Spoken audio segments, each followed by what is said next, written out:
Hello and welcome to the March 1st, 2012 edition of Newswatch. I'm Kimberly Fairbanks. And I'm Keaton McAtee. Coming up on Newswatch, we'll take a look at human trafficking and why that's creating a problem right here in Washington State. Also, find out what's new with Morgan Middle School and what's being planned for the students next year. Are you noticing a change in gas prices? We'll be explaining what the future could hold for prices. All this and more coming up on Newswatch.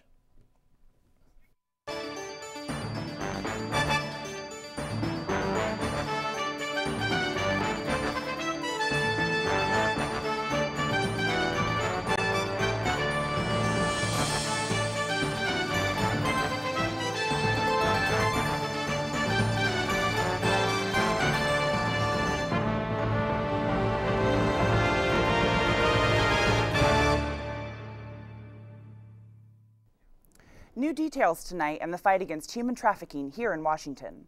To date, 27 million people are enslaved because of human trafficking around the world. Our Cambry Benatua attended a forum last night at CWU and attained an exclusive interview with Attorney General Rob McKenna.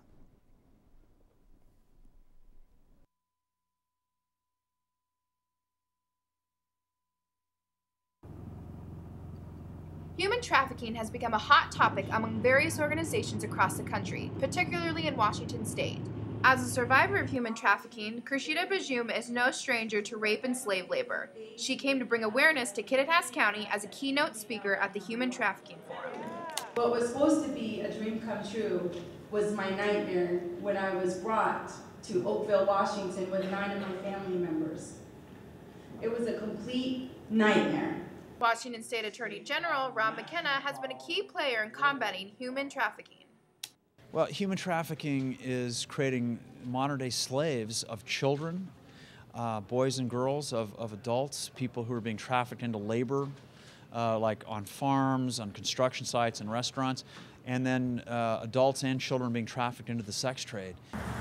Our geographical location makes Washington State the host of multiple access points conducive to human trafficking, including an international border, airports, and seaports, all of which support a high volume of people traveling in and out of the state. With I-90 running through our community, hundreds of semi-trucks, and everyday consumer cars like this traveling across the state, it makes it an easy route for human trafficking. Working together across the state to create safe places for people who are rescued from trafficking to reside while they find where they can go next. It's not back to their trafficker. Bajoum had some parting advice for the audience. Just start with yourself. Be present, be in the moment wherever you are at. I'm Cambry Benatua reporting for Newswatch. Emotions were high at last night's school board meeting trying to figure out what is going to happen to Morgan Middle School. What options are left for your children? Newswatch reporter Travis Cleckley has our Morgan update.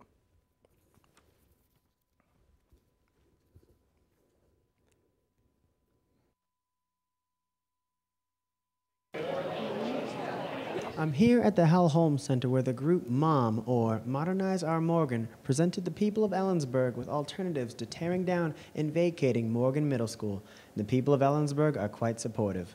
Emerald Cafe owner Rand Stewart says that Lincoln Elementary, Morgan Middle School, City Hall, and the old elementary school on D Street are all part of a historical train of buildings, and to destroy one would detract from the others. Mom proposed 3 options for the renovation of Morgan. The first 2 included full renovation of the 1925 and 1935 buildings and knocking down the 1966 and 1994 buildings, then building a completely new wing in place of them. Option 1 included a 2-story building that would hold 720 students total, and option 2 called for a 3-story building, which would allow Morgan to hold up to 900 students. Option 3 just called for a complete renovation of all of the current buildings of Morgan Middle School, but most of the people were in favor of the 3-story addition in option 2. For Newswatch, I'm Travis Cleckley. The chances of getting a job in Washington State are improving more than ever before. The state's unemployment rate dropped to 8.3% in January, according to the Associated Press. The Employment Security Department said on Wednesday that the state gained over 13,000 jobs last month. 5,500 jobs were added in professional and business services, 2,700 in retail trade, and 2,300 in education and health services. New information now in Cle Elum Roslyn bomb threat from Tuesday morning. Undersheriff Clayton Myers tells us that they have an idea of who the suspect may be. He added that generally, these types of cases are student pranks.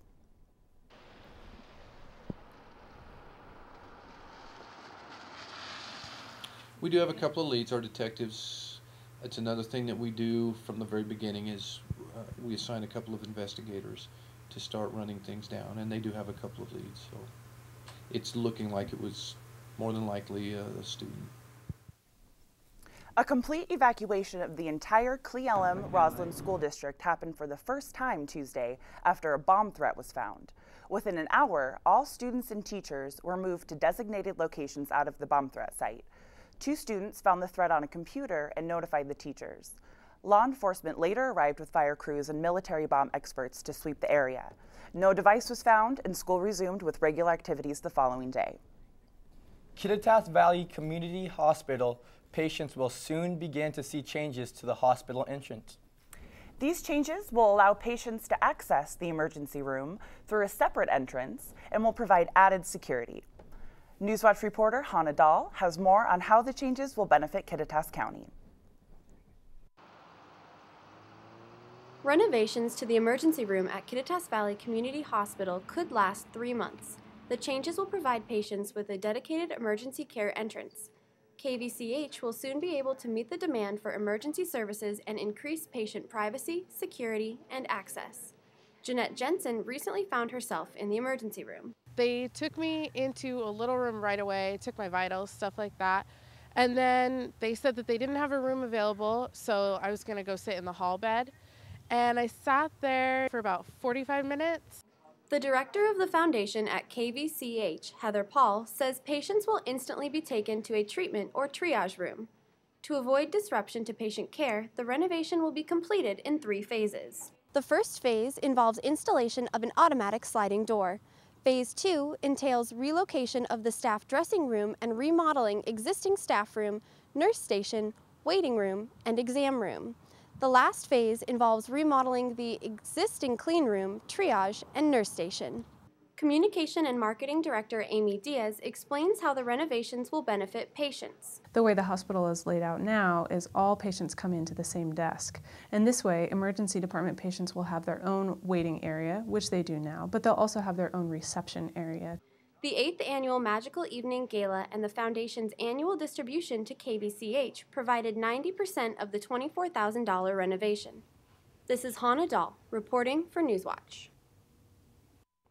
The first phase of the West Ellensburg Setback Levee Construction and Flood Plan Restoration Project is now complete. According to Public Works Director John Akers, Phase 2, if deemed feasible, will continue the setback levee from Dollar Way Road to University Way along Reeser Creek. Continuation will only proceed if it can be shown that Phase 2 will not negatively impact existing property. At this time, it is too early to consider partnership issues and funding. Flooding is nothing new to Kittitas County. Public Works plan on making the yearly problem a little less stressful for you. More money could be set aside for future flood prevention. Newswatch reporter Justin Coyne has a story. That the snow would disappear, but Ellensburg Public Works crews may disagree. With the overall warmth of spring making its appearance, melting snow and higher levels of rain bring flooding concerns. Barnes and Ringer Loop Road are just a few examples of roads that have been closed to the public. A flood zone budget would allow for funding to help with flood prevention, including dikes, levees, elevating houses, and bigger bridges. The county has planned 5 public meetings to address the need for a flood control zone in Kittitas County. The first meeting, held on February 23rd, drew more than 40 citizens to raise awareness.